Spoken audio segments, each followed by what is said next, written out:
ओम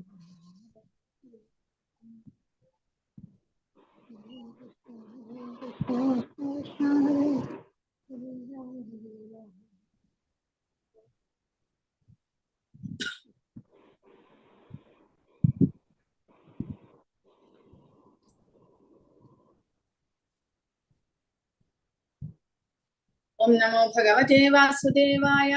ओम नमो भगवते वासुदेवाय। ओम नमो भगवते वासुदेवाय। ओम अज्ञानतिमिरान्धस्य ज्ञानाञ्जनशलाकया चक्षुरुन्मीलितं येन तस्मै श्रीगुरवे नमः। नमो विष्णुपादाय कृष्णप्रेष्ठाय भूतले श्रीमते भक्तिवेदान्त स्वामिनिधि नामिने। नमस्ते सारस्वते देवे गौरवाणी प्रचारिणे निर्विशेष शून्यवादी पाश्चात्य देशकारिणे। जय श्री कृष्ण चैतन्य प्रभु नित्यानंद श्री अद्वैत गदाधर श्रीवासादि गौर भक्त वृंद। हरे कृष्ण कृष्ण कृष्ण हरे हरे, हरे राम राम राम हरे हरे। राधा गोविंद जी। हरे कृष्ण। അധ്യായം 13 20 മുതൽ 35 വരെ കഴിയുമെന്ന് വിചാരിക്കുന്നു. PPT ചെറുതാണ്, അതുകൊണ്ട്. അപ്പോൾ ഈ സെഷനിൽ 20 മുതൽ 26 വരെയുള്ള ശ്ലോകങ്ങളാണ് പറയുന്നത്. അപ്പോൾ കഴിഞ്ഞ ക്ലാസ്സിൽ നമ്മൾ ക്ഷേത്രം, ക്ഷേത്രജ്ഞൻ, ജ്ഞാനം, ജ്ഞേയം, ഇത് നാലിനെയും കുറിച്ച് പഠിക്കുകയുണ്ടായി. ക്ഷേത്രം എന്ന് പറഞ്ഞാല് എന്താണെന്നാ പറഞ്ഞത്? ക്ഷേത്രം എന്ന് പറഞ്ഞാൽ ഹരേ കൃഷ്ണ,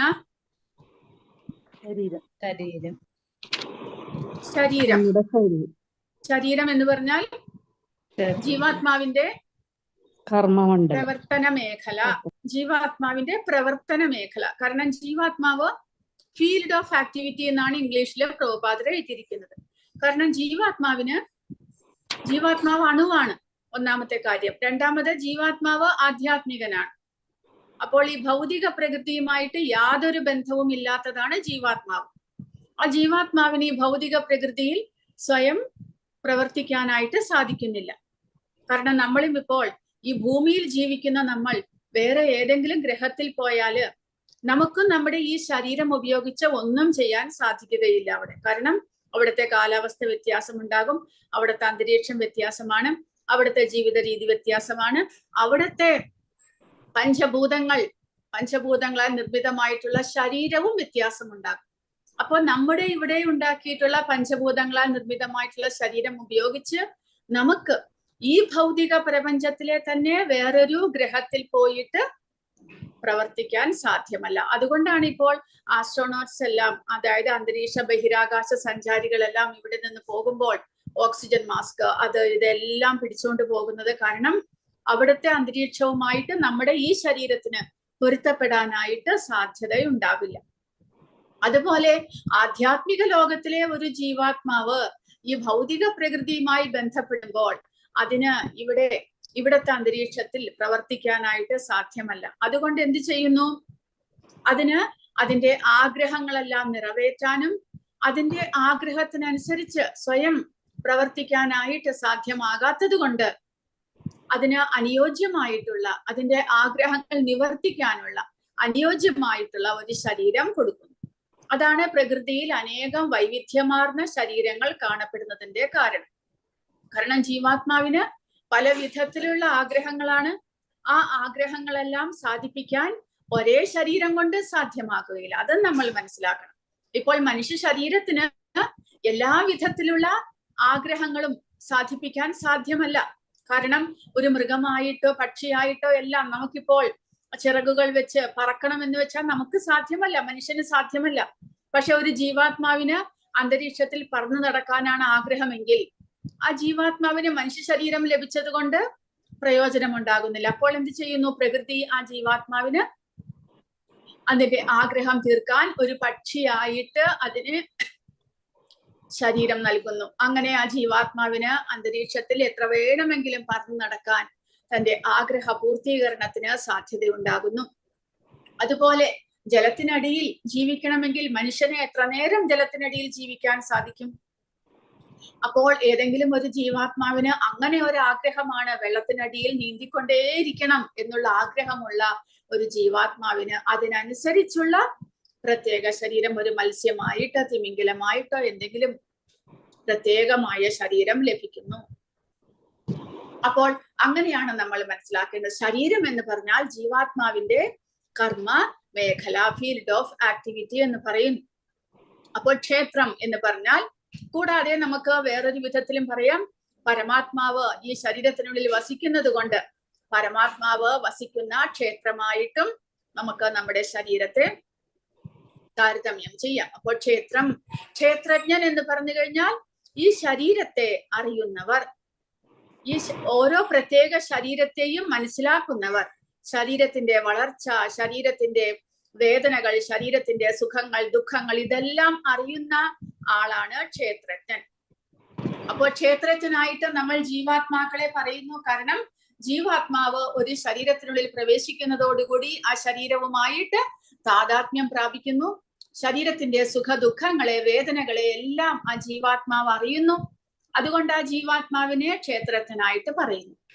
പക്ഷെ ഭഗവാൻ പറയുന്നു, ഞാനും ക്ഷേത്രജ്ഞനാണ്. കാരണം ഭഗവാൻ എല്ലാ ശരീരങ്ങളിലും പരമാത്മാവായിട്ട് വസിക്കുന്നത് കൊണ്ട് പരമാത്മാവിന് എല്ലാ ശരീരങ്ങളെ കുറിച്ചുമുള്ള അറിവുമുണ്ട്. ആ ശരീരത്തിനുള്ളിൽ ജീവാത്മാവിന്റെ ആഗ്രഹങ്ങൾ, ജീവാത്മാവ് കഴിഞ്ഞ ജന്മത്തിലും മുൻ ജന്മത്തിലെയും ഭൂതം, ഭാവി, വർത്തമാനം, ഓരോ ജീവാത്മാവിന്റെയും ഓരോ കാലഘട്ടത്തിലെയും ശരീരങ്ങളെ കുറിച്ച് അറിവുള്ള പരമാത്മാവും ക്ഷേത്രജ്ഞനാണ്.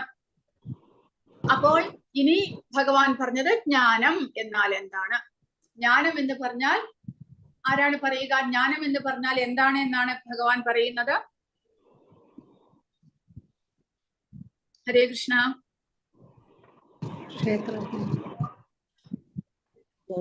ശരീരത്തെ കുറിച്ചും അതറിയുന്നവരെ കുറിച്ച് അറിയുന്നവർ. അറിവ്, പ്രകൃതിയെ കുറിച്ച്, ജീവാത്മാവിനെ കുറിച്ച്, പരമാത്മാവിനെ കുറിച്ചുള്ള അറിവാണ് ജ്ഞാനം. ആ ജ്ഞാനം എങ്ങനെ ലഭിക്കുന്നു? ഭഗവാൻ പറയുന്നത് വിനയം, പിന്നെ അഹങ്കാരമില്ലായ്മ, ഇവയെല്ലാം ഉപയോഗിച്ച് ഒരു ആധ്യാത്മിക ആചാര്യനെ സമീപിച്ച് അദ്ദേഹത്തിൽ നിന്ന് ചോദിച്ച് അദ്ദേഹത്തിന്റെ നിർദ്ദേശങ്ങൾ അനുസരിച്ച് പ്രവർത്തിച്ച് നമ്മൾ മനസ്സിലാക്കിയെടുക്കേണ്ടതാണ് അറിവ് അല്ലെങ്കിൽ ജ്ഞാനം എന്ന് പറയുന്നു. അപ്പോൾ ആ ആധ്യാത്മിക ആചാര്യനെ സമീപിച്ച് അദ്ദേഹത്തിന്റെ നിർദ്ദേശങ്ങൾ അനുസരിച്ച് പ്രവർത്തിക്കുന്നതോടുകൂടി നമുക്ക് എന്ത് മനസ്സിലാകുന്നു? ജന്മ മൃത്യു ജരാവ്യാധി ദുഃഖ ദോഷാനുദർശനം. എങ്ങനെയാണ് ഇവിടെ ജന്മം, മൃത്യു, ജരാവ്യാധി ഇതെല്ലാം അനുഭവിക്കുന്നത്? ഓരോ ജീവജാലവും അനുഭവിക്കുന്നുണ്ട്. അതെങ്ങനെ അവർ അനുഭവിക്കുന്നു? അതിന്റെ ദുഃഖ ദോഷ അനുദർശനം, അതിനെക്കുറിച്ചുള്ള അറിവെല്ലാം ലഭിക്കുന്നു. അങ്ങനെ ലഭിക്കുമ്പോൾ നമുക്ക് ഭൗതികതയോടുള്ള വൈരാഗ്യം തന്നെത്താനെ ഉണ്ടാകുകയാണ്. കാരണം ഇതെല്ലാം തന്നെ അനാവശ്യമാണ്. ജീവാത്മാവിന് ഈ ഭൗതിക ശരീരം തന്നെ അനാവശ്യമാണ്. ഈ പ്രകൃതിയിലേക്ക് വന്നത് എന്തിനു വേണ്ടിയിട്ടാണ്? ജീവാത്മാവ് വളരെ അനാവശ്യമായിട്ടൊരു പ്രവൃത്തിയാണ് നമ്മൾ ചെയ്തത്. അതിനെക്കുറിച്ച് മനസ്സിലാക്കി പിന്നെ നമ്മൾ എന്ത് ചെയ്യുന്നു? ഭഗവാനോട് മയി ചാനന്യ ലോകേന ഭക്തിർ അവ്യഭിചാരിണി, അവ്യഭിചാരിണി ഭക്തി, കലർപ്പില്ലാത്ത ഭക്തിയോടുകൂടി ഭഗവാന്റെ സേവനങ്ങൾ ചെയ്യാനായിട്ട് ജീവാത്മാവ് ആഗ്രഹിക്കുന്നു. അങ്ങനെ ഒരു ഭക്തൻ ആഗ്രഹിക്കുകയും ഭഗവാന്റെ സേവനങ്ങൾ ചെയ്ത് ഈ സമൂഹത്തിൽ നിന്ന് അകന്ന് ഒറ്റയായിട്ട് നിന്ന് ഭഗവാനെ സേവിക്കാൻ ആഗ്രഹിക്കുകയും ചെയ്യുന്നു. അങ്ങനെ തത്വജ്ഞാനാദി ദർശനം, അങ്ങനെ ആ ജ്ഞാനം പൂർണ്ണമായിട്ടും ആ വ്യക്തിക്ക് ലഭിക്കുകയാണ് ചെയ്യുന്നത്. അങ്ങനെയുള്ള അറിവ് ലഭിച്ചു കഴിഞ്ഞാൽ അടുത്തതായിട്ട് അറിയേണ്ടത് ആരെയാണ്? അപ്പോൾ ആ ജ്ഞാനത്തിലൂടെ അറിയേണ്ടത് പരമാത്മാവിനെയും ജീവാത്മാവിനെയും കുറിച്ചാണ് എന്ന് ഭഗവാൻ പറയുന്നു. അതിൽ ജീവാത്മാവ് ഭഗവാന്റെ എന്നെന്നും ഭഗവാന്റെ സേവകനായിട്ടിരിക്കാൻ അല്ലെങ്കിൽ ഭഗവാന്റെ സംരക്ഷണത്തിലാണ് ജീവാത്മാവ് എന്ന് പറയുന്നു ഭഗവാൻ. പരമാത്മാവാണെങ്കിലോ, പരമാത്മാവിനെ കുറിച്ച് ഭഗവാൻ 4 ശ്ലോകങ്ങളിലൂടെ പറഞ്ഞു തന്നത്, ഭഗവാൻ പറയുന്നത് എവിടെയും കൈകാലുകളും മുഖങ്ങളും സർവതഃ പാണിപാദം തത് സർവതോക്ഷി ശിരോമുഖം, എവിടെ നോക്കിയാലും കൈകാലുകളും മുഖങ്ങളും കണ്ണുകളും എല്ലാം ഉള്ളയാളാണ് ഭഗവാൻ. അതിനെ എങ്ങനെയാണ് എക്സ്പ്ലെയിൻ ചെയ്യുക? എവിടെ നോക്കിയാലും പരമാത്മാവിന്റെ മുഖങ്ങളും കൈകാലുകളും കണ്ണുകളും എല്ലാം കാണുന്നു. ആരാണ് പറയുക? അതിനെ എങ്ങനെ നമുക്ക് എക്സ്പ്ലെയിൻ ചെയ്യാൻ സാധിക്കും? ഹരേ കൃഷ്ണ. ഹരേ കൃഷ്ണ. ആരാണ് പറയുക? സർവതഃ പാണിപാദം തത് സർവതോക്ഷി ശിരോമുഖം സർവത ശ്രുതിമൻ ലോകെ സർവമാവൃത്യ തിഷ്ഠതി. പരമാത്മാവ് അങ്ങനെ സ്ഥിതി ചെയ്യുന്നു. ആരാണ് പറയുക? നിങ്ങൾ വായിച്ചില്ല കഴിഞ്ഞ ആഴ്ച ക്ലാസ് കഴിഞ്ഞിട്ട്?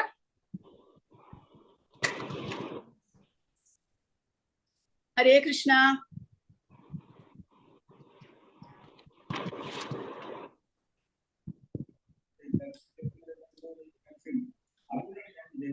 ആർക്കും പറയാൻ അറിഞ്ഞൂടാ?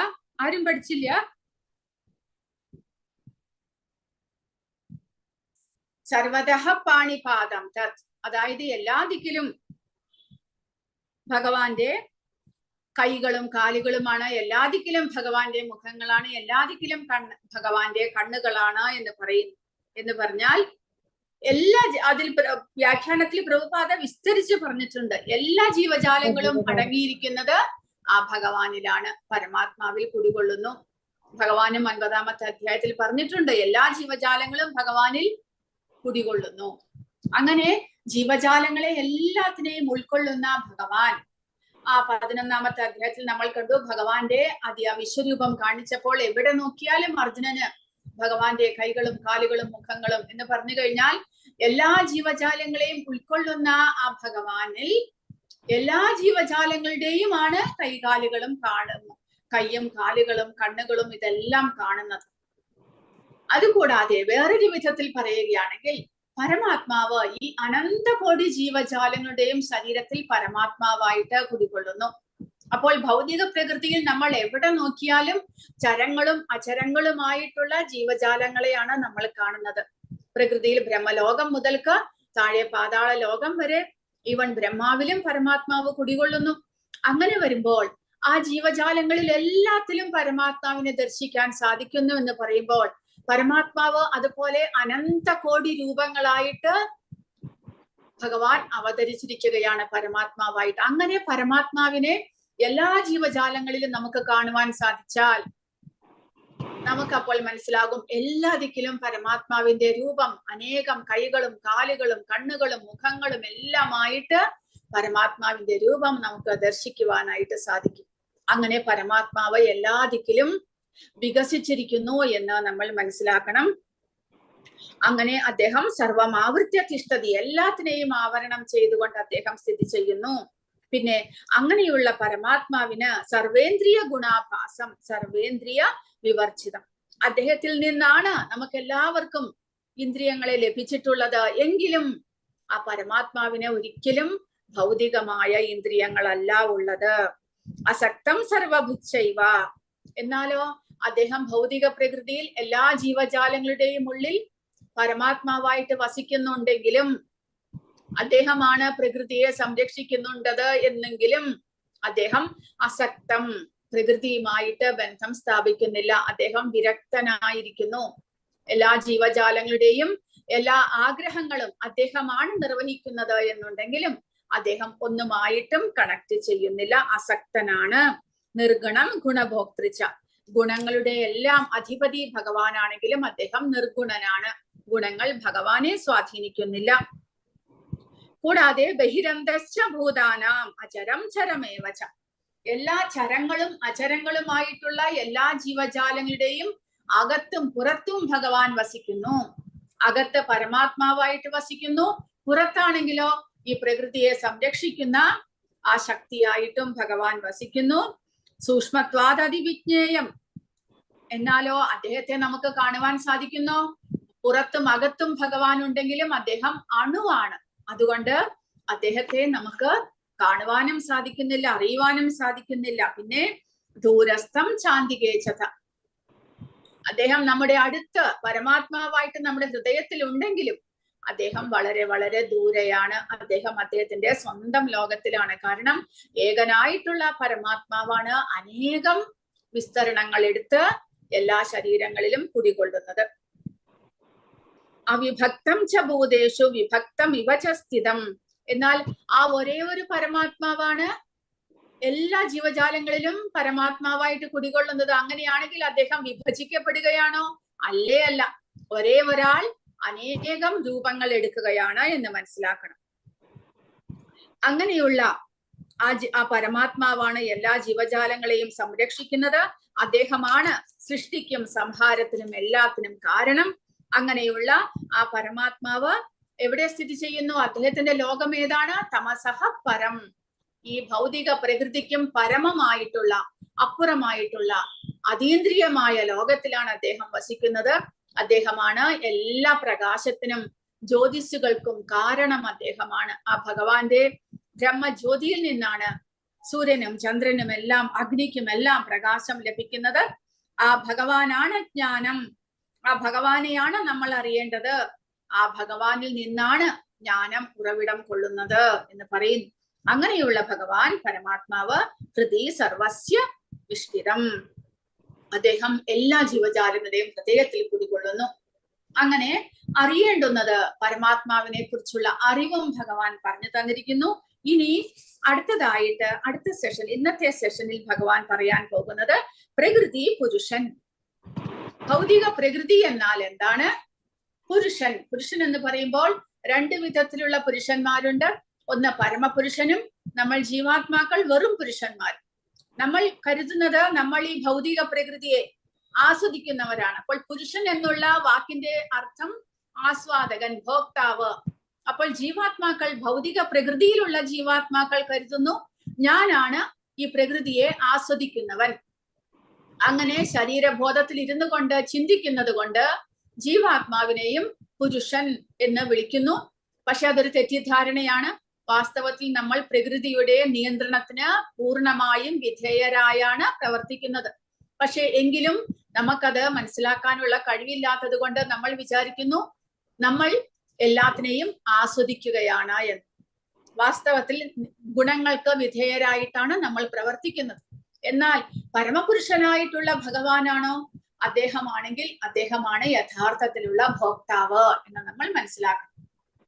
അങ്ങനെ പ്രകൃതി, പിന്നെ രണ്ട് പുരുഷന്മാർ, ജീവാത്മാവിനെയും പരമാത്മാവിനെയും കുറിച്ച് അടുത്ത സെഷനിൽ പറയുന്നു. പ്രധാനമായിട്ടും പ്രകൃതിയും ജീവാത്മാവും തമ്മിലുള്ള ബന്ധമാണ് ഇനി പറയാൻ പോകുന്ന ശ്ലോകങ്ങളിലെല്ലാം തന്നെ.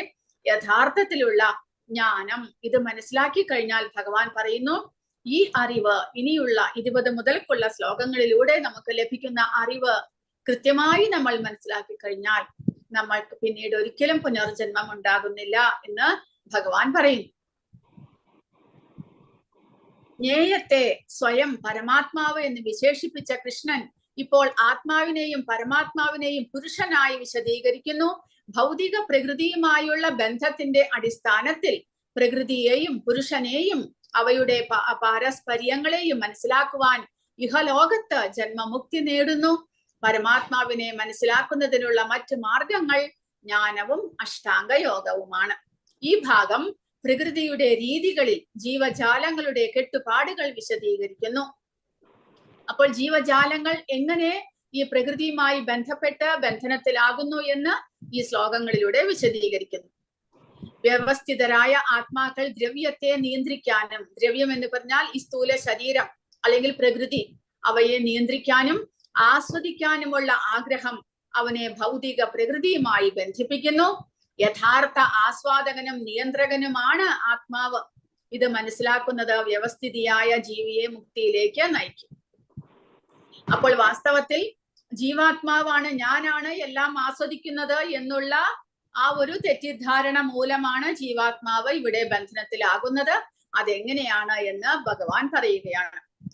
പ്രകൃതിം പുരുഷം ചൈവ വിദ്യനാദി ഉഭാവപി വികാരാംശ ഗുണാംശൈവ വിദ്ധി പ്രകൃതി സംഭവാൻ.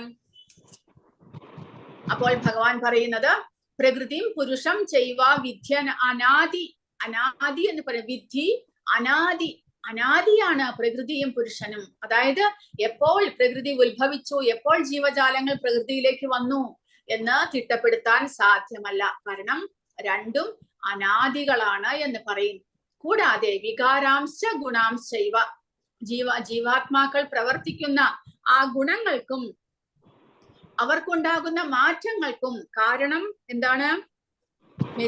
ഭൗതിക പ്രകൃതിയാണ്. വിധി പ്രകൃതി സംഭവാൻ. ഭൗതിക പ്രകൃതി മൂലമാണ് ജീവാത്മാക്കൾക്ക് പല പല ശരീരങ്ങൾ ഉണ്ടാകുന്നതും അവർക്ക് ഈ ഗുണങ്ങളുടെ ആധിപത്യത്തിൽ പ്രവർത്തിക്കേണ്ടതായിട്ട് വരുന്നതും.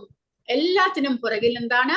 പ്രകൃതിയാണ്. അപ്പോൾ പ്രകൃതിയും പുരുഷനും ജീവാത്മാവും അനാദികളാണ് എന്ന് ഇവിടെ ഭഗവാൻ പറയുന്നു. അപ്പോൾ ഭൗതിക പ്രകൃതിയും ജീവാത്മാവും തമ്മിലുള്ള സമാനതകളും വ്യത്യാസങ്ങളുമാണ് ഇവിടെ പറയുന്നത്. പുരുഷൻ എന്ന് പറഞ്ഞാൽ ശരീരത്തെ അറിയുന്ന രണ്ട് വ്യക്തികൾ തമ്മിലുള്ള വ്യത്യാസത്തെ നമ്മൾ മനസ്സിലാക്കണം. അതായത് ആത്മാവും പരമാത്മാവും രണ്ടുപേരും പുരുഷന്മാരാണ്. പരമാത്മാവ് പരമോന്നത പുരുഷനാണ്.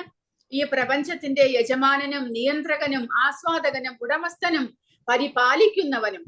പരമാത്മാവിന്റെ ഊർജം എന്ന നിലയിൽ ജീവൻ അല്ലെങ്കിൽ ജീവാത്മാവ് യജമാനനോ നിയന്ത്രകനോ അല്ല. ഭഗവാന്റെ അംശങ്ങളാണ്, ഊർജമാണ്, അല്ലെങ്കിൽ എനർജിയാണ് നമ്മൾ. അല്ലാതെ നമ്മൾ ഒരിക്കലും പ്രകൃതിയെ നിയന്ത്രിക്കാനോ ഭഗവാനെ നിയന്ത്രിക്കാനോ ഒന്നും നമുക്ക് സാധ്യമല്ല. എന്നിട്ടും ജീവിയെ ചിലപ്പോൾ പുരുഷൻ എന്ന് വിളിക്കുന്നത് അവന്റെ യജമാനൻ എന്ന മാനസിക അവസ്ഥ കൊണ്ടാണ്. അപ്പോൾ നമുക്ക് പ്രകൃതിയെ നിയന്ത്രിക്കാനുള്ള കഴിവില്ല. എങ്കിലും എന്തുകൊണ്ട് നമ്മളെ പുരുഷൻ എന്ന് വിളിക്കുന്നു? കാരണം നമ്മുടെ മാനസികാവസ്ഥ. നമ്മൾ വിചാരിക്കുന്നു എല്ലാം എന്റെ ഉടമസ്ഥതയിൽ നടക്കുന്നു, എന്റെ നിയന്ത്രണത്തിലാണ് എല്ലാം ഇരിക്കുന്നത്, ഞാനാണ് എല്ലാം ചെയ്യുന്നത് എന്നുള്ള നമ്മുടെ മാനസികാവസ്ഥ മൂലം ജീവാത്മാവിനെയും ചിലപ്പോൾ പുരുഷൻ എന്ന് വിളിക്കുന്നു. ഭൗതിക സൃഷ്ടിയുടെ രഹസ്യമാണത്. സമാനതകൾ ജീവാത്മാവും ഭൗതിക പ്രകൃതിയും ശാശ്വതമാണ്. വ്യത്യാസമാണെങ്കിലോ ഭൗതിക പ്രകൃതിക്ക് നിരന്തരമായ പരിവർത്തനമുണ്ട്. എന്നാൽ ജീവജാലങ്ങളുടെ സ്വഭാവം മാറ്റമില്ലാത്തതാണ്.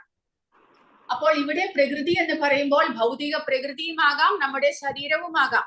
അപ്പോൾ ശരീരവും ജീവാത്മാവും തമ്മിലുള്ള വ്യത്യാസം, ശരീരത്തിന് നിരന്തരം മാറ്റങ്ങൾ ഉണ്ടായിക്കൊണ്ടിരിക്കുന്നു, എന്നാൽ ജീവാത്മാവിന് മാറ്റങ്ങൾ ഉണ്ടാകുന്നില്ല. അത് മാത്രമല്ല, പ്രകൃതിയും ജീവാത്മാവിന് സമാനതകൾ, രണ്ടും അനാദിയാണ്. എന്തുകൊണ്ടാണ് ശാശ്വതരായ ജീവാത്മാവ് ഭൗതിക ലോകത്തേക്ക് പതിക്കുന്നത്? അവന്റെ വിമത സ്വഭാവം. വിമത സ്വഭാവം എന്ന് പറയുമ്പോൾ നമ്മൾ വിമതർ എന്ന് പറയില്ലേ, പൊളിറ്റിക്സിലെല്ലാം വിമതർ എന്ന് പറയും. കാരണം അവർ ആ പാർട്ടിക്ക് എതിരായിട്ട് പ്രവർത്തിക്കുന്നു. അപ്പോൾ ജീവാത്മാവിന്റെ യഥാർത്ഥത്തിലുള്ള ആ സ്വഭാവം എന്നുള്ളത് ഭഗവാന്റെ യജമാനനായിട്ടുള്ള ഭഗവാന്റെ സേവകനായിട്ടിരിക്കുക എന്നുള്ളതാണ്. അപ്പോൾ എപ്പോൾ ജീവാത്മാവ് ആ സേവകൻ എന്നുള്ള പദവിയിൽ നിന്ന് മാറി ചിന്തിക്കുന്നുവോ, എനിക്കും ഭഗവാനെ പോലെ യജമാനനാകണം എന്ന് ചിന്തിക്കുന്നുവോ, ആ സമയത്ത് അതിനെയാണ് വിമത സ്വഭാവം എന്ന് പറയുന്നത്. ആധ്യാത്മിക ലോകത്തിൽ ഭഗവാനോടൊപ്പം ഇരുന്ന് ഭഗവാനെതിരെ നമ്മൾ ചിന്തിക്കുന്നു. ആ സ്വഭാവം മൂലം ജീവാത്മാവ് പ്രകൃതിയിലേക്ക് വന്നു വീഴുന്നു. കാരണം നിങ്ങൾക്ക് യജമാനനാകണം എങ്കിൽ അത് ആധ്യാത്മിക ലോകത്ത് സാധ്യമല്ല. പ്രകൃതിയിൽ വന്നിട്ട് നിങ്ങൾ യജമാനനാകാൻ പരിശ്രമിക്കൂ എന്നാണ് ഭഗവാൻ പറയുന്നത്. അങ്ങനെ നമ്മൾ ഭൗതിക പ്രകൃതിയിലേക്ക് വരുന്നു. ഭഗവത്ഗീതയിൽ കൃഷ്ണൻ ഊന്നി പറയുന്നു, എല്ലാ പരിവർത്തനങ്ങളും 3 രീതികളാൽ ഭൗതിക പ്രകൃതിയുടെ സ്വാധീനവും ഭൗതിക പ്രകൃതിയുടെ ഉൽപാദനവുമാണ് എന്ന് ഉറപ്പായും അറിയുക. അതായത് എല്ലാ പരിവർത്തനങ്ങളും ഈ 3 ഗുണങ്ങളാലാണ് നമ്മൾ എല്ലാ കർമ്മങ്ങളും ചെയ്യുന്നത്. ഈ ഭൗതിക പ്രകൃതിയുടെ സ്വാധീനവും അതിലുണ്ടാകുന്നു. ആത്മാവിനെ സംബന്ധിച്ചിടത്തോളം ജീവാത്മാക്കൾ എല്ലാം ഒന്ന് തന്നെയാണ്. എല്ലാ രൂപാന്തരങ്ങളും വൈവിധ്യങ്ങളും ശരീരം മൂലമാണ്. അപ്പോൾ പ്രകൃതിയിൽ കാണപ്പെടുന്ന വൈവിധ്യങ്ങൾ ശരീരത്തിനാണ് വൈവിധ്യങ്ങൾ ഉണ്ടാകുന്നത്. നേരെ മറിച്ച് ആത്മാക്കൾക്കല്ല. ശരീരത്തിനുള്ളിലുള്ള ആത്മാവിന് മാറ്റമൊന്നും സംഭവിക്കുന്നില്ല. എല്ലാ ജീവാത്മാക്കളും ഭഗവതംശമായിട്ടുള്ള ഒരിക്കലും നശിക്കാത്ത അണുമാത്രയിലുള്ള ജീവാത്മാക്കൾ, ഒരു സ്പാർക്ക്, സ്പിരിച്വൽ സ്പാർക്ക് എന്ന് പറയുന്നു. അവയ്ക്ക് മാറ്റങ്ങളൊന്നും കാണുന്നില്ല. പക്ഷേ മാറ്റങ്ങൾ ഉണ്ടാകുന്നത് പ്രകൃതിയാൽ നിർമ്മിതമാക്കിയിട്ടുള്ള, പഞ്ചഭൂതങ്ങളാൽ നിർമ്മിതമായിട്ടുള്ള ഈ ശരീരത്തിനാണ്. ആ ശരീരത്തിന് എങ്ങനെ മാറ്റം വരുന്നു? ശരീരമാണോ പ്രവർത്തിക്കുന്നത്? എങ്ങനെയാണ് ജീവാത്മാവ് ഇവിടെ സുഖദുഃഖങ്ങൾ അനുഭവിക്കുന്നത്? അടുത്ത ശ്ലോകത്തിൽ ഭഗവാൻ പറയുന്നു, കാര്യകാരണ കർത്തൃത്വേ ഹേതു പ്രകൃതിരുച്യതേ പുരുഷഃ സുഖ ദുഃഖാനാം ഭോക്തൃത്വേ ഹേതുരുച്യതേ. കാര്യകാരണ കർത്തൃത്വേ, ഈ ഭൗതിക പ്രകൃതിയിൽ കാണപ്പെടുന്ന എല്ലാ കാരണങ്ങൾക്കും ഹേതു ആരാണ്? പ്രകൃതി രുച്യതേ, പ്രകൃതിയാണ്. എന്ന് പറഞ്ഞാൽ ഭൗതിക പ്രകൃതിയിൽ ഉണ്ടാകുന്ന മാറ്റങ്ങൾ, അതായത് ജീവാത്മാവ് ഒരു ശരീരം വിട്ട് അതിന് വേറൊരു ശരീരം ലഭിക്കുന്നു. അങ്ങനെ വൈവിധ്യമാർന്ന ശരീരങ്ങൾ ഭൗതിക പ്രകൃതിയിൽ കാണപ്പെടുന്നതിന് കാരണം പ്രകൃതിയാണ്. കാരണം പ്രകൃതിയാൽ നിർമ്മിതമായ ശരീരമാണ് ഒരു ജീവാത്മാവിന് ലഭിക്കുന്നത്. അങ്ങനെ പ്രകൃതിയിലെ വൈവിധ്യങ്ങൾക്ക് കാരണം പ്രകൃതിയാണ് എന്ന് പറയാം. കാരണം പല വിധത്തിലുള്ള ശരീരങ്ങൾ, അവയ്ക്കുണ്ടാകുന്ന മാറ്റങ്ങൾ, ആ മാറ്റങ്ങൾക്ക് കാരണം ഗുണങ്ങളാണ്. പ്രകൃതിക്ക് പരിവർത്തനങ്ങൾ ഉണ്ടാകുന്നു. അതിനെല്ലാത്തിനും കാരണം പ്രകൃതിയാണ് എന്ന് പറയാം. പക്ഷേ ഒരു പ്രത്യേക ശരീരത്തിൽ ഉണ്ടാകുന്ന സുഖ ദുഃഖങ്ങൾക്ക് കാരണം ആരാണ്? പുരുഷഃ, ജീവാത്മാവ് എന്നിവിടെ പറയുന്നു. കാരണം പ്രകൃതിയിൽ കാണപ്പെടുന്ന അനേക വൈവിധ്യങ്ങൾക്ക്, ശരീരങ്ങൾക്ക് കാരണം ചരവും അചരവുമായിട്ടുള്ള, അല്ലെങ്കിൽ മനുഷ്യൻ, മൃഗങ്ങൾ, പക്ഷികൾ, ഇഴജന്തുക്കൾ, അങ്ങനെ പല വിധത്തിലുള്ള ശരീരങ്ങൾ നമ്മൾ കാണപ്പെടുന്നു. അതിനെല്ലാത്തിനും കാരണം പ്രകൃതിയാണ്. കാരണം പ്രകൃതിയാൽ നിർമ്മിതമായിട്ടുള്ള ശരീരങ്ങളാണവ. പക്ഷേ ഓരോ ശരീരവും അനുഭവിക്കുന്ന സുഖദുഃഖങ്ങൾക്ക് കാരണം എന്താണ്? പുരുഷനാണ്. പുരുഷഃ സുഖദുഃഖാനാം ഭോക്തൃത്വേ ഹേതുരുച്യതേ.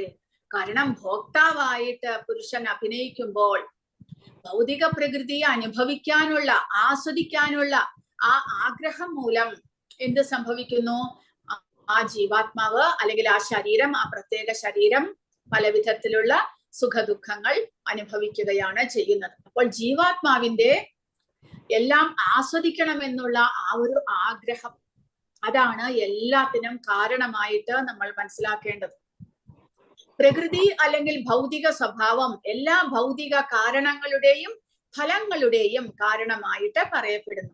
പുരുഷൻ ഇവിടെ ജീവജാലങ്ങൾ എന്നാണ് അർത്ഥമാക്കുന്നത്. അവന്റെ ആസ്വാദന പ്രവണത മൂലം സ്വന്തം സന്തോഷത്തിനും ദുരിതത്തിനും കാരണമാകുന്നു. അപ്പൊ ശ്രീല പ്രഭുപാദർ ഭാവാർത്ഥത്തിൽ എഴുതുന്നു, ഭൗതിക പ്രകൃതിയുടെ മേൽ അതിനെ ഭരിക്കാനുള്ള ആഗ്രഹം കാരണം ജീവാത്മാവ് ഭൗതിക ലോകത്ത് അധപ്പതിക്കുന്നു. അങ്ങനെ ജീവാത്മാവ് പ്രകൃതിയെ ആസ്വദിക്കാൻ ശ്രമിക്കുന്നു പല വിധത്തിൽ, പല കാരണങ്ങൾ കൊണ്ട്. അങ്ങനെയെല്ലാം ചെയ്യുമ്പോൾ എന്ത് സംഭവിക്കുന്നു? ആ പ്രവർത്തികൾ മൂലം, ആ ചിന്ത മൂലം പല വിധത്തിലുള്ള സുഖദുഃഖങ്ങൾ അനുഭവിക്കേണ്ടതായിട്ട് വരുന്നു. പരമോന്നത ആത്മാവ് എന്ന നിലയിൽ പരമാത്മാവിന്റെ ദയ എന്താണ്? പരമാത്മാവ് ജീവാത്മാവിനോട് വളരെ ദയയുള്ളവനാണ്. അദ്ദേഹം എല്ലായ്പ്പോഴും വ്യക്തിഗത ആത്മാവിനെ അനുഗമിക്കുന്നു. എല്ലാ സാഹചര്യങ്ങളിലും പരമോന്നത ആത്മാവ് അല്ലെങ്കിൽ പരമാത്മാവായിട്ട് അദ്ദേഹം എല്ലാ ജീവജാലം. അപ്പോൾ ഇവിടെ പ്രകൃതിയെയും പുരുഷനായിട്ടുള്ള ജീവാത്മാവിനെയും പറഞ്ഞു. ഇനി പരമപുരുഷനായിട്ടുള്ള പരമാത്മാവ് എന്ത് ചെയ്യുന്നു? അദ്ദേഹം ആ ജീവാത്മാവിനെ സ്വന്തം ഇഷ്ടപ്രകാരം വിടുന്നില്ല. പിന്നെയോ അദ്ദേഹത്തോട്, ആ ജീവാത്മാവിനോടുള്ള ദയ മൂലം ആ പരമാത്മാവ് ഓരോ ശരീരത്തിലും ജീവാത്മാവിനോടൊപ്പം തന്നെ സഞ്ചരിക്കുന്നു. കാരണം പരമാത്മാവിന്റെ സാന്നിധ്യമില്ലെങ്കിൽ ജീവാത്മാവിന് സ്വയമേവ ഒന്നും ചെയ്യാനായിട്ട് സാധ്യമല്ല. കാരണം നമ്മൾ നേരത്തെ പറഞ്ഞതുപോലെ ആധ്യാത്മിക ലോകത്തുള്ള ജീവാത്മാവിന് ഈ ഭൗതിക പ്രകൃതി അന്യമാണ്. സ്വയം ഒന്നും ചെയ്യാൻ സാധിക്കുന്നില്ല. അതുകൊണ്ട് ശരീരം ലഭിച്ചിരിക്കുന്നു. എങ്കിലും ആ ജീവാത്മാവിന്റെ ആഗ്രഹങ്ങൾ ഓർമ്മിപ്പിക്കാനും ജീവാത്മാവിന്റെ ആഗ്രഹങ്ങൾക്ക് അനുമതി നൽകാനും എല്ലാം പരമാത്മാവ് ആവശ്യമാണ്. അത് അടുത്ത ശ്ലോകത്തിൽ പറയുന്നുണ്ട്. പുരുഷഃ പ്രകൃതിസ്ഥോ ഹി ഭുങ്ക്തേ പ്രകൃതിജാൻ ഗുണാൻ കാരണം ഗുണസംഗോസ്യ സദസത് യോനി ജന്മസു. അങ്ങനെ ജീവാത്മാവ് എല്ലാം അനുഭവിക്കാനുള്ള, ആസ്വദിക്കാനുള്ള കാരണം മൂലം സുഖദുഃഖങ്ങൾ അനുഭവിക്കുന്നു എന്ന് പറഞ്ഞു. എങ്ങനെയാണത്? ഒരു ശരീരത്തിൽ നിന്ന് അപ്പോൾ ജീവാത്മാവിന് വ്യത്യസ്തമായ ഇനിയൊരു ശരീരം ലഭിക്കുന്നത്?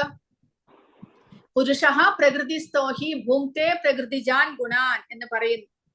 അതായത് ജീവാത്മാവ് ഭൗതിക പ്രകൃതിയിൽ എന്താ ഒരു പ്രത്യേക തരത്തിലുള്ള ജീവിതം നയിക്കുന്നു. എങ്ങനെ? പ്രകൃതിജാൻ ഗുണാൻ, ഈ ഗുണങ്ങൾക്കനുസരിച്ച്, തനിക്ക് ലഭിച്ചിട്ടുള്ള ഗുണത്തിന്റെ സ്വാധീനത്തിനനുസരിച്ച് ജീവാത്മാവ് ഒരു പ്രത്യേക രീതിയിലുള്ള ജീവിതമാണ് നയിക്കുന്നത്. നമുക്ക് മനസ്സിലാക്കാൻ സാധിക്കുന്നുണ്ട്. മൃഗങ്ങളെ നോക്കിക്കഴിഞ്ഞാൽ പൂച്ചകളായാലും പട്ടികളായാലും സിംഹമായാലും ഒരു മീനായാലും എന്തായാലും അതിനെ ഏത് ഗുണമാണോ സ്വാധീനിക്കുന്നത് അതിനനുസരിച്ച് ഒരു ശരീരം ആ ശരീരത്തിനുള്ളിൽ അകപ്പെട്ടു കഴിഞ്ഞാൽ പിന്നെ ആ ശരീരബോധത്തിൽ അത് ആ ഒരു പൂച്ച എങ്ങനെ പ്രവർത്തിക്കണമോ അതുപോലെ മാത്രമേ പൂച്ചയ്ക്ക് പ്രവർത്തിക്കാൻ കഴിയൂ. ഒരു സിംഹമായിട്ട് അതിന് പ്രവർത്തിക്കാൻ സാധ്യമല്ല. പിന്നെ ഒരു പക്ഷിയായിട്ട് അതിന് പറക്കാൻ സാധ്യമല്ല. അതുപോലെ അതാണ് ഇവിടെ പറയുന്നത്, ജീവാത്മാവ് പുരുഷനായിട്ട് തോന്നുന്നുണ്ടെങ്കിലും, താൻ എല്ലാം ആസ്വദിക്കുന്നു എന്ന് ജീവാത്മാവിന് തോന്നുന്നുണ്ടെങ്കിലും, ഒരു പ്രത്യേക ശരീരത്തിൽ ആ ശരീരത്തിനുള്ളിൽ ബന്ധനസ്ഥനാക്കി കഴിഞ്ഞാൽ ആ ശരീരം എങ്ങനെ പ്രവർത്തിക്കണമെന്ന് ഗുണങ്ങൾ നിയന്ത്രിക്കുന്നുവോ അതിനനുസരിച്ച് മാത്രമേ ആ ശരീരത്തിന് പ്രവർത്തിക്കാൻ സാധിക്കുകയുള്ളൂ. അതാണ് പ്രകൃതി നിയമം. ഒരു മനുഷ്യന് ദേവനായിട്ട് പ്രവർത്തിക്കാൻ സാധ്യമാകുന്നില്ല. ആ ക്വാളിറ്റി ഒന്നും തന്നെ മനുഷ്യ ശരീരത്തിനില്ല. അതാണ് നമ്മൾ മനസ്സിലാക്കേണ്ടത്. അങ്ങനെ നിയന്ത്രണ വിധേയമായിട്ട് മാത്രമേ ഈ ശരീരങ്ങൾക്ക് പ്രവർത്തിക്കാൻ സാധിക്കുന്നുള്ളൂ. കാരണം അങ്ങനെ വ്യത്യസ്ത ശരീരങ്ങൾ ലഭിക്കാനുള്ള കാരണം എന്താണ്? ഗുണസങ്കോസ്യ, ഗുണങ്ങളുമായിട്ടുള്ള ബന്ധം കാരണം. ആ ഗുണങ്ങൾക്ക് വിധേയനായിട്ട് നമ്മൾ പ്രവർത്തിക്കുമ്പോൾ നമ്മുടെ ആ കർമ്മത്തിന്റെ ഫലമനുസരിച്ച് സത് അസത്ത് യോനി ജന്മസു, സത്ത് എന്ന് പറഞ്ഞാൽ നല്ല ശരീരങ്ങളിലും അസത്ത് എന്ന് പറഞ്ഞാൽ അധപ്പതിച്ച ശരീരങ്ങളിലും നമ്മൾ ആ ജീവാത്മാവ് ജന്മങ്ങൾ എടുക്കുന്നു. അങ്ങനെ ജീവാത്മാവ് ഒരു ശരീരത്തിൽ നിന്ന് മറ്റൊന്നിലേക്ക് മാറുവാനുള്ള കാരണം ഗുണസങ്കോസ്യ, ഗുണങ്ങളുമായിട്ടുള്ള ബന്ധം കാരണം. ഗുണങ്ങളുടെ സ്വാധീനം മൂലം, സത്വം രജസ് തമസ് ഈ ഗുണങ്ങളുടെ സ്വാധീനം മൂലം നമ്മൾ പല വിധത്തിൽ പ്രവർത്തിക്കുന്നു. രാജസികവും താമസികവുമായിട്ടുള്ള ഗുണത്തിന്റെ സ്വാധീനം മൂലം പാപകർമ്മങ്ങൾ ചെയ്യാം, സത്വഗുണത്തിന്റെ സ്വാധീനം മൂലം പുണ്യകർമ്മങ്ങൾ ചെയ്യാം. അപ്പോൾ രണ്ട് ഗുണങ്ങളുടെയും കർമ്മ പ്രതികരണം അനുസരിച്ച് പ്രത്യേക ശരീരങ്ങൾ ലഭിക്കുന്നു. ആ ശരീരങ്ങളിൽ പ്രവേശിച്ചു കഴിഞ്ഞാൽ നമ്മുടെ ജീവാത്മാവിന്റെ പിന്നെ തിങ്കിങ് എന്താണ്? ഞാനാണ് പുരുഷൻ, ആസ്വാദകൻ ഞാനാണ്. ആസ്വദിക്കാൻ വേണ്ടിയിട്ട് ആ ഗുണത്തിന്റെ സ്വാധീനത്തിൽ പല കർമ്മങ്ങളും ചെയ്യുന്നു. അതെല്ലാം ഗുണത്തിന്റെ സ്വാധീനം മൂലമാണ്. ജീവജാലങ്ങളുടെ സംക്രമണത്തിന് കാരണം ഗുണസങ്കോസ്യ, പ്രകൃതിയുടെ 3 ഗുണങ്ങളുമായുള്ള ബന്ധമാണ്. ആധികാരിക സ്രോതസ്സുകളിൽ നിന്നുള്ള ശ്രവണമാണ് ഇതിന് ഒരേ ഒരു പരിഹാരം. ഗുണങ്ങളിൽ നിന്നുള്ള മോചനത്തിനുള്ള പരിഹാരം ആധികാരിക സ്രോതസ്സുകളിൽ നിന്നുള്ള ശ്രവണം. പ്രഭുപാദ പറയുന്നു, ഒരാൾ കൃഷ്ണാവബോധത്തിൽ സ്ഥിതി ചെയ്യുന്നില്ലെങ്കിൽ അവന്റെ ഭൗതിക ബോധം അവനെ ഒരു ശരീരത്തിൽ നിന്ന് മറ്റൊന്നിലേക്ക് മാറ്റാൻ ബാധ്യസ്ഥനാകും. കാരണം അയാൾക്ക് പണ്ട് മുതലേ ഭൗതികമായ ആഗ്രഹങ്ങളുണ്ട്. എന്നാൽ ആ സങ്കല്പം അയാൾക്ക് മാറ്റേണ്ടി വരും. ആധികാരിക സ്രോതസ്സുകളിൽ നിന്ന് കേട്ടാൽ മാത്രമേ ആ മാറ്റം നടപ്പിലാക്കാൻ കഴിയൂ. ഏറ്റവും നല്ല ഉദാഹരണം ഇതാ അർജുനൻ കൃഷ്ണനിൽ നിന്ന് ഭഗവാന്റെ ശാസ്ത്രം കേൾക്കുന്നു. ജീവാത്മാവ് ഈ ശ്രവണ പ്രക്രിയയ്ക്ക് വിധേയനായാൽ ഭൗതിക പ്രകൃതിയിൽ ആധിപത്യം സ്ഥാപിക്കാനുള്ള തന്റെ ദീർഘകാല ആഗ്രഹം നഷ്ടപ്പെടും. ക്രമേണ ആനുപാതികമായി ആധിപത്യം സ്ഥാപിക്കാനുള്ള ദീർഘകാല ആഗ്രഹം കുറയ്ക്കുമ്പോൾ അവൻ ആത്മീയ സന്തോഷം ആസ്വദിക്കുന്നു. അപ്പോൾ ഗുണത്തിൽ നിന്ന് മോചനം നേടാനുള്ള ഒരേ ഒരു വഴി ആധികാരിക, അതായത് ഭഗവാന്റെ ആ പരമ്പരയിൽ നിന്നും കേൾക്കുക, ഭഗവാനെ കുറിച്ച് കേൾക്കുക. നമ്മൾ ഭഗവത് അംശമാണ്, ഈ പ്രകൃതിയിലെ ആരുമല്ല എന്ന് മനസ്സിലാക്കുക. നമ്മൾ ഇവിടെ ബന്ധനത്തിലാണ് എന്ന് മനസ്സിലാക്കുക. അതിൽ നിന്നുള്ള മോചനം ഈ ശ്രവണം മാത്രമാണ് എന്ന് മനസ്സിലാക്കി നമ്മുടെ ആസ്വദിക്കാനുള്ള ആഗ്രഹങ്ങൾ, പ്രകൃതിയെ പല വിധത്തിലും ആസ്വദിക്കാനുള്ള ആഗ്രഹങ്ങൾ നമ്മൾ ഇല്ലാതാക്കണം.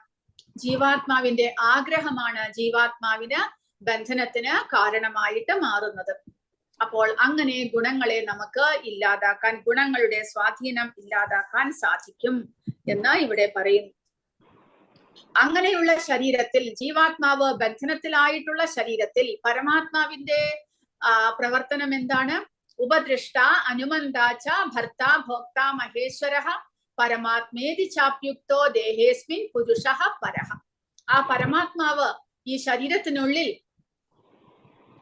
പുരുഷ പരഹ, പരമമായ പുരുഷനായിട്ട് അദ്ദേഹം വസിക്കുന്നു. എന്താണ് അദ്ദേഹത്തിന്റെ പേര്? അങ്ങനെയുള്ള പരമപുരുഷന്റെ പേര് പരമാത്മാവ്. പരമാത്മേതി ചാപ്യുക്തോ ദേഹേ അസ്മിൻ, ഈ ദേഹത്തിൽ പുരുഷ പരഹ, ആ അതീന്ദ്രിയനായിട്ടുള്ള പുരുഷൻ, ജീവാത്മാവായിട്ടുള്ള പുരുഷനല്ല, അതീന്ദ്രിയനായിട്ടുള്ള പുരുഷൻ ഈ ശരീരത്തിൽ പരമാത്മാവ് എന്നറിയപ്പെടുന്നു. അങ്ങനെയുള്ള പരമാത്മാവിന്റെ കർമ്മം എന്താണ്? അദ്ദേഹം ഓരോ ശരീരത്തിലും എന്ത് ചെയ്യുന്നു? ഉപദൃഷ്ട. അദ്ദേഹം നമ്മുടെ കർമ്മങ്ങളെയെല്ലാം, ജീവാത്മാവിന്റെ ആഗ്രഹങ്ങളെയെല്ലാം അറിയുന്നു.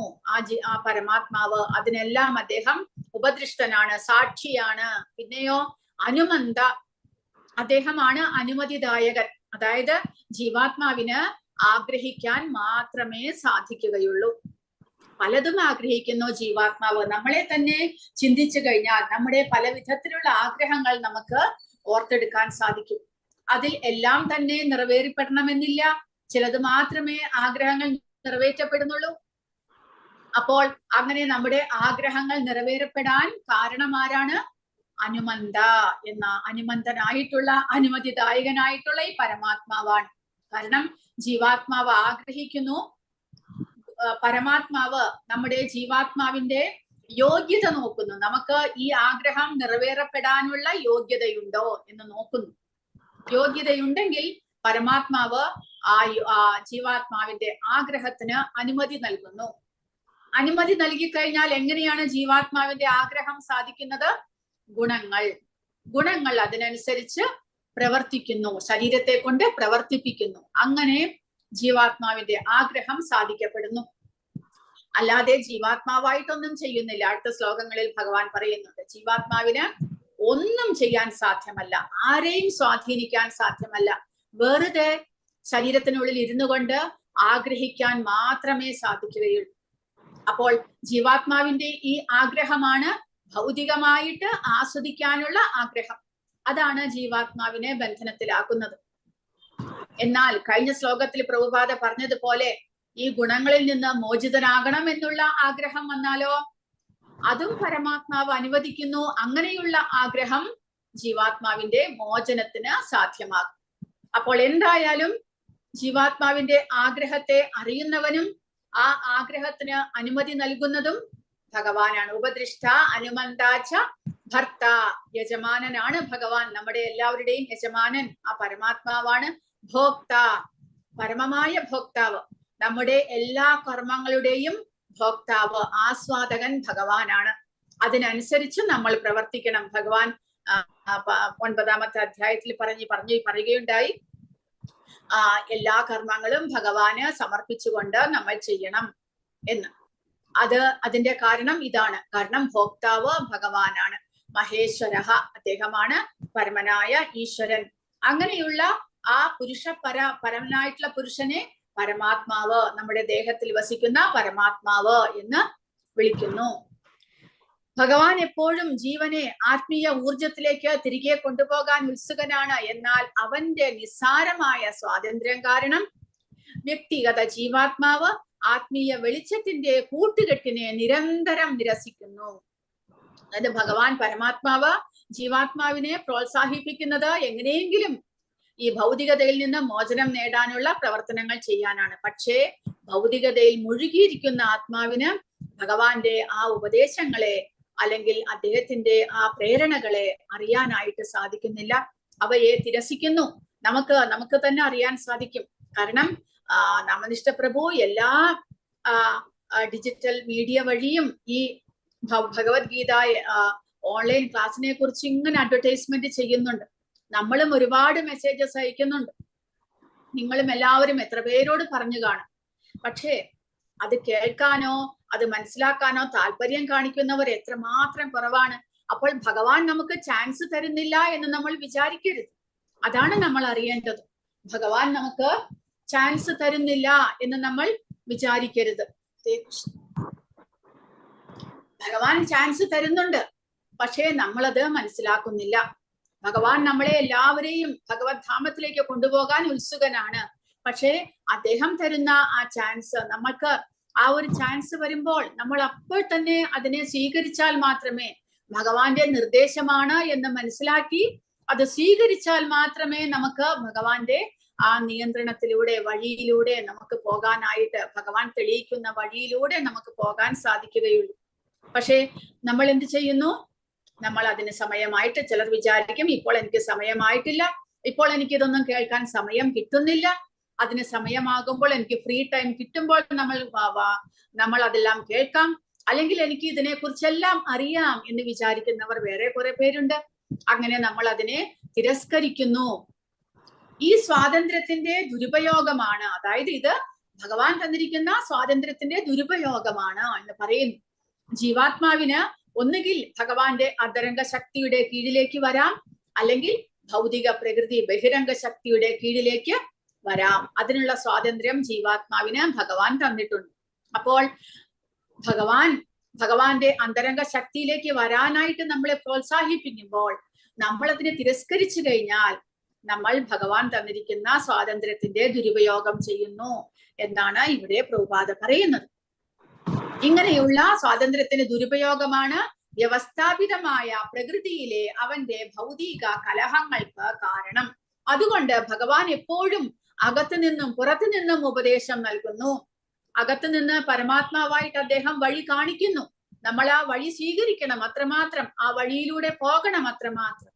പുറത്തു നിന്നോ ആചാര്യന്മാരെ അയക്കുന്നു, അദ്ദേഹം അതിനുള്ള വ്യവസ്ഥകളെല്ലാം ചെയ്യുന്നുണ്ട്. ഭഗവത്ഗീതയിൽ പറഞ്ഞിരിക്കുന്നത് പോലെ അവൻ പുറത്തുനിന്ന് നിർദ്ദേശങ്ങൾ നൽകുന്നു. കൂടാതെ ഭൗതിക മേഖലയിലെ തന്റെ പ്രവർത്തനങ്ങൾ യഥാർത്ഥ സന്തോഷത്തിന് ഉതകുന്നതല്ല എന്ന് ജീവാത്മാവിനെ ബോധ്യപ്പെടുത്താൻ അവൻ ശ്രമിക്കുന്നു. അത് ഉപേക്ഷിച്ച് നിങ്ങളുടെ വിശ്വാസം എന്നിലേക്ക് തിരിക്കുക, അപ്പോൾ നിങ്ങൾ സന്തോഷവാനായിരിക്കും എന്ന് അദ്ദേഹം പറയുന്നു. അങ്ങനെ പരമാത്മാവിലോ വിശ്വാസം അർപ്പിക്കുന്ന ബുദ്ധിമാനായ വ്യക്തി വിജ്ഞാനത്തിന്റെ ആനന്ദകരമായ നിത്യ ജീവിതത്തിലേക്ക് മുന്നേറാൻ തുടങ്ങുന്നു. അങ്ങനെ എപ്പോൾ നമുക്ക് ആ ഭഗവാന്റെ നിർദ്ദേശങ്ങളെ സ്വീകരിക്കാൻ സാധിക്കുന്നുവോ, ഭഗവാന്റെ പ്രേരണകളെ മനസ്സിലാക്കാൻ സാധിക്കുന്നുവോ, അപ്പോൾ നമ്മൾ ആത്മീയ ജീവിതത്തിലേക്ക് നമ്മൾ തിരിയുന്നു. അത് നമ്മുടെ നല്ല തുടക്കമാണ്. അപ്പോൾ ഭഗവാൻ നമുക്ക് അതിനനുസരിച്ചുള്ള വഴി കാണിച്ചു തരുന്നു. പക്ഷെ നമ്മളുടെ സ്വാതന്ത്ര്യം ഉപയോഗിച്ച് നമ്മൾ ആത്മീയ ജീവിതത്തിലേക്ക് കടക്കാൻ ആഗ്രഹിക്കാതെ ഭഗവാൻ ഒരിക്കലും നമ്മളെ ഫോഴ്സ് ചെയ്ത് നമ്മളെ ആത്മീയതയിലേക്ക് തിരിക്കുകയില്ല. അതാണ് ഭഗവാന്റെ ഒരു അനുപമമായിട്ടുള്ള അദ്ദേഹത്തിന്റെ നമ്മളോടുള്ള ദയ എന്ന് പറയുന്നത്. ജീവാത്മാവിന് ആ ഒരു സ്വാതന്ത്ര്യം ഭഗവാൻ തന്നിരിക്കുന്നു. അദ്ദേഹം ഒരിക്കലും നമ്മളെ ഫോഴ്സ് ചെയ്യുന്നില്ല, പക്ഷെ വഴി കാണിച്ചു തരുന്നു. ഇതാണ് ശരിയായ മാർഗം, നിങ്ങൾ ഇതിലെ വരിക എന്ന് ഭഗവാൻ വഴി കാണിച്ചു തരുന്നുണ്ട്. അത് സ്വീകരിക്കാൻ നമുക്ക് സാധിച്ചാൽ നമ്മൾ ഭാഗ്യവാന്മാരാണ് എന്ന് മനസ്സിലാക്കുക. അങ്ങനെ പരമാത്മാവായിട്ട് അദ്ദേഹം നമ്മുടെ ശരീരത്തിൽ ഇരുന്നു കൊണ്ട് നമ്മുടെ ഉപദിഷ്ട അനുമന്താച്ച ഭർത്ത ഭോക്ത മഹേശ്വരനായിട്ട് അദ്ദേഹം വാഴുന്നു. യേവം വേത്തി പുരുഷം പ്രകൃതിം ച ഗുണൈഹി സഹ സർവഥാ വർത്തമാനോപി ന സ ഭൂയോഭിജായതേ. അങ്ങനെ ഭഗവാനെ കുറിച്ച്, അതായത് ഏവം വേത്തി പുരുഷം പ്രകൃതിം ച ഗുണൈഹി സഹ, പുരുഷനെ കുറിച്ച് പ്രകൃതിയെ കുറിച്ച് ഗുണങ്ങളെ കുറിച്ച് ആര് മനസ്സിലാക്കുന്നുവോ അവർ സർവഥാ വർത്തമാനോപി ന സ ഭൂയോഭിജായതേ. ഇപ്പോൾ ഏതെല്ലാം അവസ്ഥയിലാണ് അവർ ഇരിക്കുന്നത് എങ്കിലും ഇതിൽ നിന്നുള്ള മോചനം സാധ്യമാണ്. അതായത് പുരുഷൻ ജീവാത്മാവ് എങ്ങനെ തെറ്റിദ്ധാരണ മൂലം പുരുഷനായിട്ട് പ്രവർത്തിക്കുന്നു, പ്രകൃതി എങ്ങനെ നമ്മളെ ബന്ധനത്തിലാക്കുന്നു, ഗുണങ്ങൾ എങ്ങനെ നമ്മളെ സ്വാധീനിക്കുന്നു എന്നെല്ലാം നമുക്ക് മനസ്സിലാക്കാൻ സാധിച്ചാൽ ഇപ്പോൾ ഏതവസ്ഥയിലാണ് നമ്മൾ ഇരിക്കുന്നത് എങ്കിലും നമുക്ക് മോചനം സാധ്യമാണ് എന്നാണ് ഭഗവാൻ ഇവിടെ പറയുന്നത്. ധ്യാനേനാത്മനി പശ്യന്തി കേചിദാത്മാനമാത്മന അന്യേ സാഖ്യേന യോഗേന കർമ്മയോഗേന ചാപരേ. എന്നാൽ ആ പരമാത്മാവിനെ എങ്ങനെയാണ് നമുക്ക് മനസ്സിലാക്കാൻ സാധിക്കുക? പല വിധത്തിൽ പരമാത്മാവിനെ മനസ്സിലാക്കാൻ സാധിക്കും എന്നിവിടെ പറയുന്നു. ധ്യാനേനാത്മനി, ധ്യാനത്തിലൂടെ, നമ്മുടെ ഹൃദയത്തിൽ അഷ്ടാംഗയോഗത്തിൽ ധ്യാനയോഗത്തിലൂടെയാണ് പരമാത്മാവിനെ സാക്ഷാത്കരിക്കുന്നത്. അങ്ങനെ ധ്യാനത്തിലൂടെ പരമാത്മാവിനെ സാക്ഷാത്കരിക്കാം. കേചിത് ആത്മാനമാത്മന, ചിലരോ താൻ മെഡിറ്റേഷനിലൂടെ മനസ്സിലാക്കുന്നു, പിന്നെ ചിലർ നമ്മുടെ ഉള്ളിൽ തന്നെയുള്ള ഭഗവാനെ മനസ്സിലാക്കാൻ ശ്രമിക്കുന്നു, പിന്നെ ചിലർ ജ്ഞാനയോഗത്തിലൂടെ അന്യേ സാഖ്യേന യോഗേന കർമ്മയോഗേന ചാപരെ, ചിലർ സാഖ്യയോഗം ജ്ഞാനം കൾട്ടിവേറ്റ് ചെയ്ത് ജ്ഞാനയോഗത്തിലൂടെ ഭഗവാൻ, അതായത് ശരീരവും ആത്മാവും തമ്മിലുള്ള വ്യത്യാസം മനസ്സിലാക്കി ആ ആത്മാവിനെ പരമാത്മാവിനെ മനസ്സിലാക്കാൻ ശ്രമിക്കുന്നു. വേറെ ചിലർ കർമ്മയോഗേന, ഭഗവദർപ്പിതമായ കർമ്മങ്ങൾ ചെയ്ത് ചിലർ ഭഗവാനെ മനസ്സിലാക്കാൻ ശ്രമിക്കുന്നു. പ്രകൃതി, പുരുഷൻ, ഗുണങ്ങൾ എന്നിവയെ കുറിച്ചുള്ള ഈ അറിവിന്റെ ഫലം മൂലം അറിയുന്നവർ തീർച്ചയായും ആവർത്തിച്ചുള്ള ജന്മത്തിൽ നിന്ന് മുക്തി നേടുന്നു. ഇനി പരമാത്മാവിനെ സാക്ഷാത്കരിക്കാനുള്ള മാർഗങ്ങളാണ് 25ഉം 26ഉം ശ്ലോകങ്ങളിലൂടെ പറയുന്നത്. 25ാമത്തെ ശ്ലോകത്തിൽ പറയുന്നത് ധ്യാനത്തിലൂടെ, അഷ്ടാംഗ യോഗത്തിലൂടെ, അറിവ് അതായത് ജ്ഞാനം സാഖ്യയോഗത്തിലൂടെ, പിന്നെ അല്ലാതെ നിഷ്കാമ കർമ്മയോഗത്തിലൂടെ. ഈ 3 വിധത്തിലൂടെ ഭഗവാനെ സാക്ഷാത്കരിക്കാം.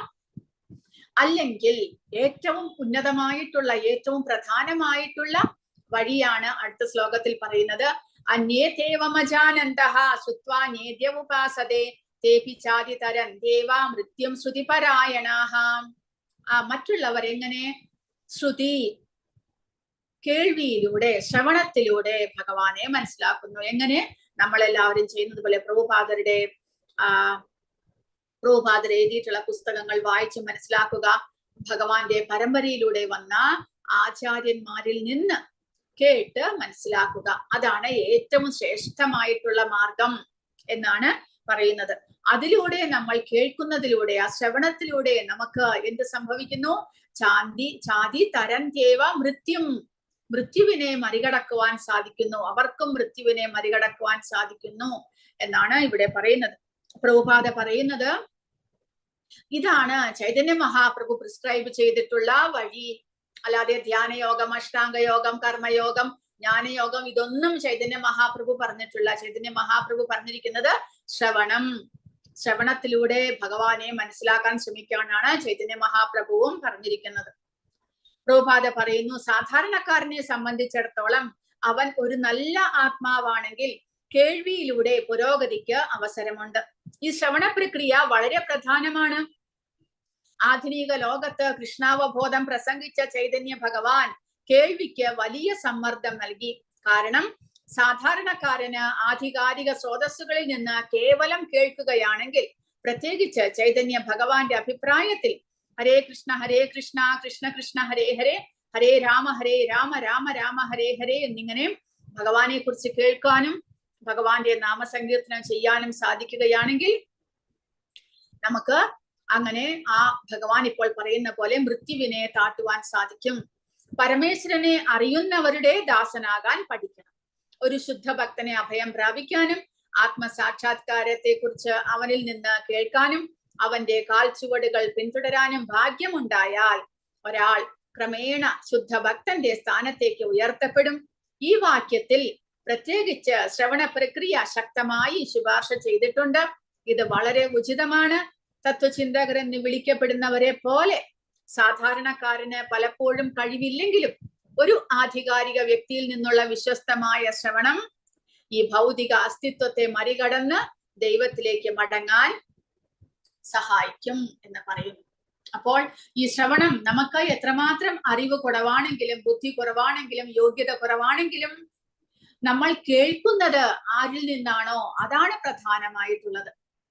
ഒരു നല്ല ഭക്തനിൽ നിന്ന് നമുക്ക് കേൾക്കുവാൻ സാധിച്ചാൽ നമ്മുടെ കർമ്മഫലങ്ങൾ നീങ്ങി നമുക്ക് വളരെ പെട്ടെന്ന് ഈ ആത്മീയതയെ കുറിച്ച് അറിയാനായിട്ട് സാധിക്കും. നമ്മുടെ യോഗ്യത ഒന്നും ഇവിടെ പ്രശ്നമല്ല. നമുക്ക് എന്തെല്ലാം യോഗ്യത കുറവാണെങ്കിലും, അറിവില്ലെങ്കിലും, ബുദ്ധി കുറവാണെങ്കിലും, നമ്മൾ ഭൗതികമായ പാണ്ഡിത്യം തന്നെ കുറവാണെങ്കിലും ആരിലാണോ നമ്മൾ അഭയം പ്രാപിച്ചിരിക്കുന്നത്, ആരിൽ നിന്നാണോ നമ്മൾ കേൾക്കുന്നത്, അതാണ് പ്രധാനമായിട്ടുള്ളത്. നമ്മൾ പ്രഭുപാദരെ പോലുള്ള ആത്മീയ ആചാര്യനിൽ നിന്ന് ആദ്യമായിട്ട് കേൾക്കുകയാണെങ്കിൽ അദ്ദേഹത്തിന്റെ ആ ഭക്തി മൂലം നമ്മുടെ ഹൃദയത്തിൽ വസിക്കുന്ന പരമാത്മാവ് നമ്മുടെ കർമ്മങ്ങളെ ഇല്ലാതാക്കാനായിട്ട് നമ്മളെ സഹായിക്കുന്നു. കാരണം നമുക്ക് അദ്ദേഹത്തിനെ കുറിച്ച്, അദ്ദേഹത്തിൽ നിന്ന് കേൾക്കാനുള്ള ആ ഒരു ആഗ്രഹം ഉണ്ടാകണം. ആഗ്രഹം വേണം. ഒരു തവണ കേട്ടു, ഇദ്ദേഹത്തിന്റെ പ്രസംഗം അല്ലെങ്കിൽ അദ്ദേഹത്തിന്റെ പ്രഭാഷണം വളരെ നന്നായിട്ടുണ്ട്, ഭഗവാനെ കുറിച്ച് എനിക്ക് മനസ്സിലാക്കാൻ സാധിക്കുമെന്നുള്ള വിശ്വാസത്തോടുകൂടി, താല്പര്യത്തോടുകൂടി നമ്മൾ വീണ്ടും വീണ്ടും ശ്രവിക്കുമ്പോൾ ആ ശ്രവണം നമ്മളെ ഭൗതികതയിൽ നിന്നുള്ള മോചനത്തിന് സാധ്യമാക്കുന്നു. അല്ലാതെ നമ്മുടെ ക്വാളിറ്റി ഇവിടെ പ്രശ്നമല്ല എന്നാണ് പറയുന്നത്.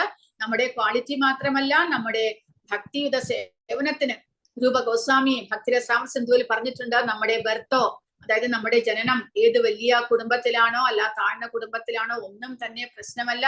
നമ്മുടെ പാണ്ഡിത്യങ്ങൾ ഒന്നും തന്നെ പ്രശ്നമല്ല. നമ്മുടെ ജെൻഡർ അതും പ്രശ്നമല്ല. നമ്മൾ പുരുഷനാണോ സ്ത്രീയാണോ ഒന്നും തന്നെ പ്രശ്നമല്ല. പിന്നെയോ യോഗ്യത എന്താണ്? ഭക്തി ലഭിക്കാനുള്ള യോഗ്യത എന്താണ്? വിശ്വാസം.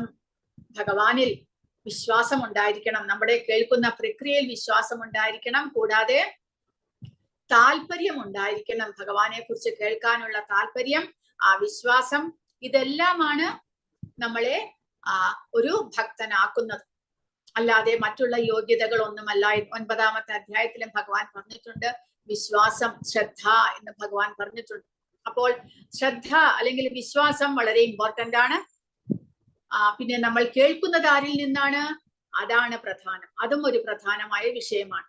ഭഗവാന്റെ പരമ്പരയിലൂടെ വരുന്ന ആചാര്യനിൽ നിന്ന് കേൾക്കുകയാണെങ്കിൽ അത് മാത്രമേ നമ്മളെ മുന്നോട്ട് കൊണ്ടുപോകുന്നുള്ളൂ. അല്ലാതെ എത്രയോ പേർ ആധ്യാത്മിക കാര്യങ്ങളെ കുറിച്ച് പ്രസംഗിക്കുന്നുണ്ട്. പക്ഷെ അവരെല്ലാവരും ഒന്നുകിൽ ബ്രഹ്മസാക്ഷാത്കാരത്തിലേക്ക് മാത്രമേ നമ്മളെ കൊണ്ടുപോകാനായിട്ട് അവർക്ക് സാധ്യമാകുന്നുള്ളൂ. കൃഷ്ണന്റെ ആ പരമഭക്തിയിലേക്ക് നമ്മളെ ഉയർത്താൻ കഴിവുള്ളവർ വളരെ വളരെ ചുരുക്കമാണ്. അപ്പോൾ നമ്മൾ ആരിൽ നിന്ന് കേൾക്കുന്നു എന്നുള്ളത് പ്രധാനമാണ്. നമ്മൾ അങ്ങനെ സെലക്ട് ചെയ്ത് അവരുടെ സ്രോതസ് എന്താണ് എന്ന് മനസ്സിലാക്കിയിട്ട് മാത്രമേ നമ്മൾ കേൾക്കാൻ പോകാൻ പാടുള്ളൂ. ഭഗവാന്റെ ശിഷ്യ പരമ്പരയിൽപ്പെട്ട അതോറിറ്റേറ്റീവ് ആയിട്ടുള്ള ആചാര്യനിൽ നിന്ന് മാത്രമേ നമ്മൾ കേൾക്കാനായിട്ട് പാടുകയുള്ളൂ. അങ്ങനെ കേട്ട് കഴിഞ്ഞാൽ അത് നമ്മുടെ മുക്തിയിലേക്ക് അല്ലെങ്കിൽ ഈ ഗുണങ്ങളിൽ നിന്നുള്ള മോചനത്തിലേക്ക് നമ്മളെ നയിക്കുന്നു എന്നാണ് ഇവിടെ ഭഗവാൻ പറയുന്നത്. ഇനി അടുത്ത 27 മുതൽ 35 വരെയുള്ള ശ്ലോകങ്ങൾ നാളത്തെ ക്ലാസ്സിൽ എടുക്കാം. ഹരേ കൃഷ്ണ. ആർക്കെങ്കിലും എന്തെങ്കിലും സംശയങ്ങളോ ചോദ്യങ്ങളോ ഉണ്ടെങ്കിൽ ചോദിക്കുക.